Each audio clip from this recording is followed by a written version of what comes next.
Saya sebenarnya sudah mengingatkan pada waktu pembahasan anggaran sebelumnya bahwa tolong ketika meminta data untuk konverter nelayan, pompa untuk petani, itu melibatkan anggota Komisi 7. Dan ternyata walaupun kami sudah berkali-kali berbicara di sini, tetap Kementerian SDM menulis surat kepada Bupati. Jadi seperti kata Pak Nasir, ya kita kayak yang ngemis-ngemis. Ya kan? Kemudian anehnya lagi Pak, saya minta nanti, Bapak harusnya di Kementerian Bapak itu bikin sosialisasi 4 pilar lah, tahu tentang Undang-Undang Dasar. Kenapa? Ya, kenapa? Masa ada staf Bapak mengatakan, oh saya kira anggota DPR itu sejajar dengan Bupati. Sebelum oke Bu, nanti saya akan ngomong di Bapak Menteri, Pak Bu, bahwa perlu sosialisasi Undang-Undang Dasar supaya tahu DPR itu kedudukannya apa. Masa DPR sejajar sama Bupati? Kami ini sejajar sama Presiden. Ketua DPR itu bukan sejajar sama Presiden, seluruh anggota DPR itu sejajar dengan Presiden. Karena Ketua DPR itu hanya speaker. Kalau di luar negeri itu dia speaker, juru bicara kami, bukan atasan kami. Ya, jadi kami semua sejajar, mau anggota, mau ketua, sejajar dengan DPR. Itu menurut Undang-Undang Dasar. Jadi saya minta, saya waktu tahun 2006, saya pernah sosialisasi 4 pilar di Kementerian SDM. Perlu sosialisasi supaya tahu kami ini posisinya di mana. Bukan sejajar sama Bupati. Kedua Pak, perlu untuk PJUTS, ya, ini agak merepotkan karena berkali-kali kita harus meminta surat kepada Bupati. Kalau Bupati warnanya sama, kalau nggak sama, ya saya alhamdulillah berhasil semua sih, ya cuma dengan segala pengorbanan jungkir baliknya saya dengan Bupati-Bupati di dapil saya, dari 9 kabupaten kota, hanya 1 kabupaten kota yang Bupati. 2 kabupaten kota bupatinya warnanya sama saya, 7 tidak. Ya, nah ya, artinya kita juga jumpalitan, ya harusnya bagaimana lah. Saya nggak tahu, ini perlu ya pimpinan, kita serius loh soal ini menyikapinya, apakah kita masuk dalam kesimpulan rapat.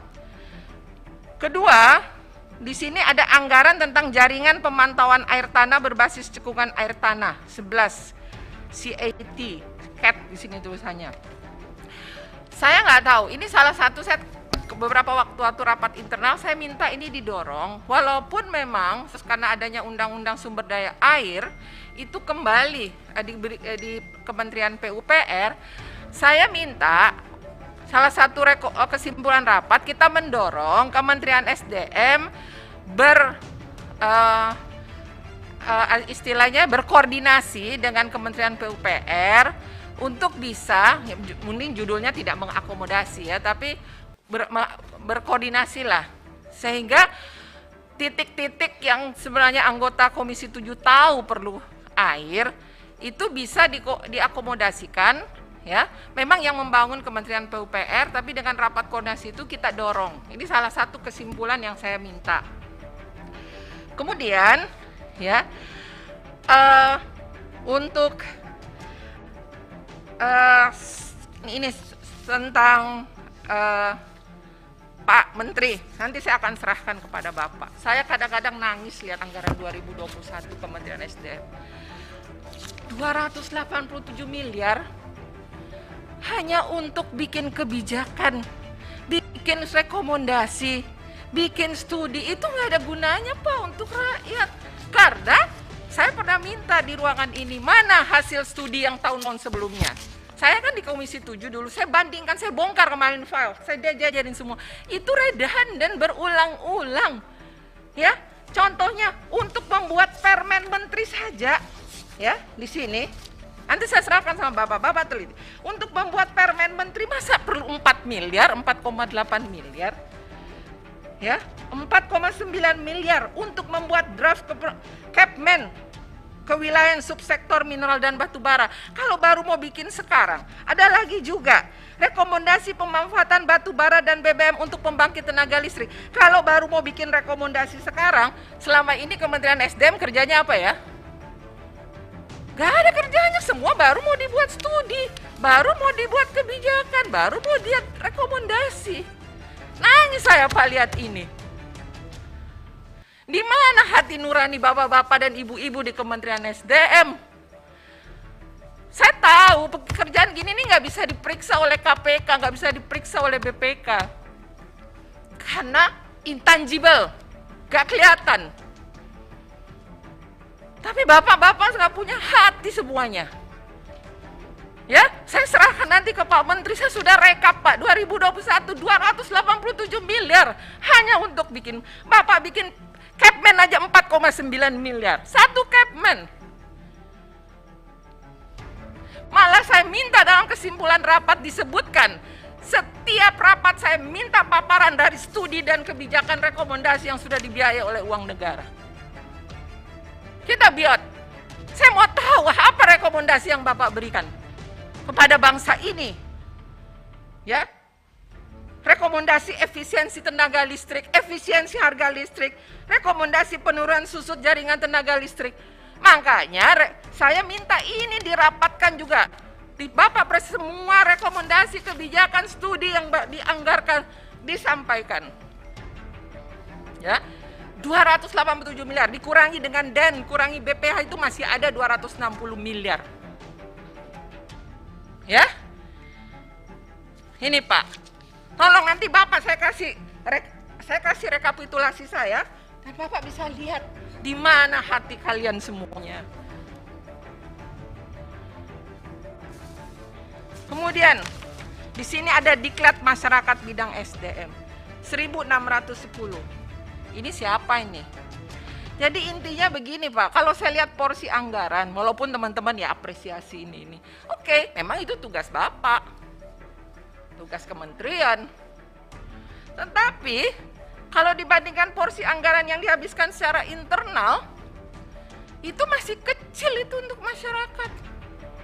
Apalagi Pak Sekjen pernah di ruang pimpinan mengatakan, iya Bu, karena termasuk uang jalannya waktu ngawasin uang jalan. Ya jangan, itu uang jalan kalian, jangan dimasukkan jadi belanja untuk masyarakat. Pak Sekjen ingat kan saya pernah ngomong gitu? Ya.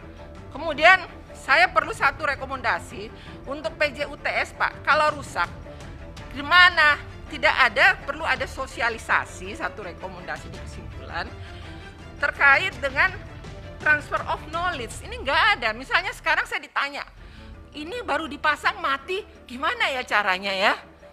Atau misalnya yang 1 tahun, 2 tahun lalu mati, beli baterainya di mana ya? Enggak tahu kita, gelap. Perlu ada satu, jadi sosialisasi tentang apa ya, transfer of knowledge, apa ya bahasa Indonesianya ya, untuk untuk alih teknologi ya ke masyarakat. Ya. Dan selama ada PJUTS di Komisi 7, inilah terjelek tahun ini. PTLN ini terjelek. Ya, orang-orang yang kerja di dapil saya ini banyak yang belum dibayar oleh PTLN. Yang kerja tuh masyarakat. Alhamdulillah jadi. Kemudian harus ada akomodasinya juga Pak, ketika survei PTLN nggak punya orang, saya yang bayarin orang saya untuk temenin orang PTLN. Nih saya transferin duit nih, kamu temenin nih, pergi kasih tahu titik-titiknya. Ya nggak siap. Kalaupun mau pakai vendor, nanti kita bisa tahu vendor di dapil kita orang yang berkualitas tuh vendornya apa, siapa. Bukan vendor yang nggak punya uang, nggak punya gudang, akhirnya terlambat pekerjaan. Saya suka PJUTS ini. Kalau soal kuburan nggak apa-apa Pak, itu masyarakat juga suka ke kuburan, banyak yang mau dimakamkan malam hari. Kemudian ya, jadi diklat masyarakat kalau bisa untuk dapil ya.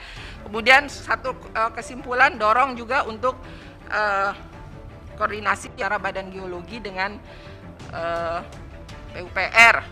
Kemudian rekomendasi juga sosialisasi tentang alih teknologi ya, dari persiapan sampai alih teknologi untuk PJUTS ya. PJUTS ya, konverter, pompa.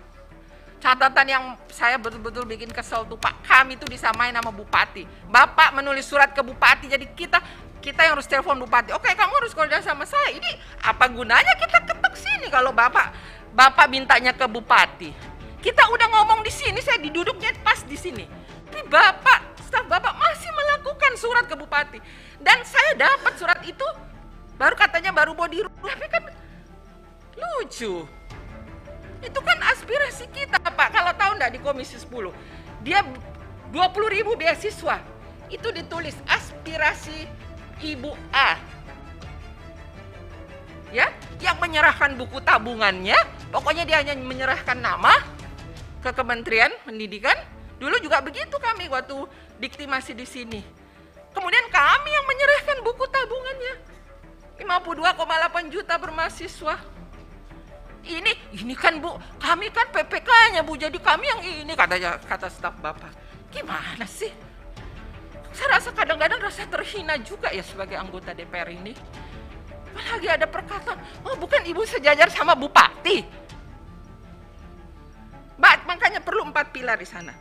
Terakhir Pak, ini soal ya, kita tahu tadi teman-teman sudah mengatakan isu penyediaan dan penyaluran BBM dan gas bumi itu penting dan strategis karena tentunya ini menjadi tuntutan pertumbuhan dan pembangunan untuk setiap daerah. Pengaturan dan pengawasan yang efektif dalam penyediaan dan pendistribusian kunci untuk terjaminnya energi yang berkeadilan. Ini tagline-nya Kementerian SDM nih, energi berkeadilan. Nah, saya menyoroti, ada BPH Migas nggak hadir ini?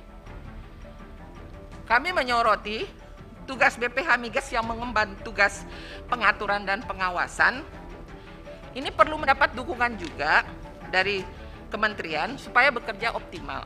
Ya, salah satunya adalah kemandirian pengelolaan anggaran.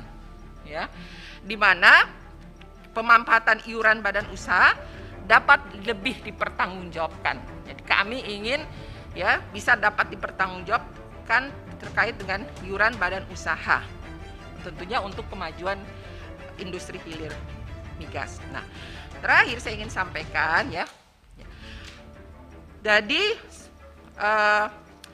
kalau kita lihat laporan Pak Menteri ya pada rapat Komisi 7 DPR RI tanggal 25 Juni pada angka 5 itu disebutkan Komisi 7 DPR RI mendukung BPH Migas untuk memiliki badan anggaran tersendiri sepanjang sesuai dengan Undang-Undang Nomor 22 Tahun 2001 tentang minyak dan gas bumi dan PP Nomor 49 Tahun 2012 tentang perubahan atas peraturan pemerintah Nomor 67 Tahun 2002 tentang Badan Pengatur Penyediaan dan Pendistribusian BBM dan kegiatan usaha pengangkutan gas bumi melalui pipa.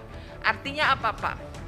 Semua yang sudah disepakati di komisi ada kesimpulannya, itu bukan hanya sekedar ditulis Pak, ditindaklanjuti ya, ditindaklanjuti.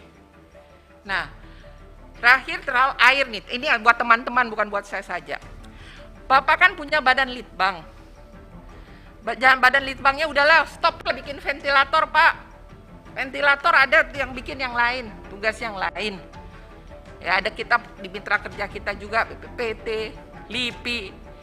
Coba Badan Litbang, bagaimana berpikir, ini kaitannya buat program teman-teman, pemanfaatan energi matahari untuk narik air. Ya, untuk narik air. Jadi sumur-sumurnya rakyat itu yang susah, ya.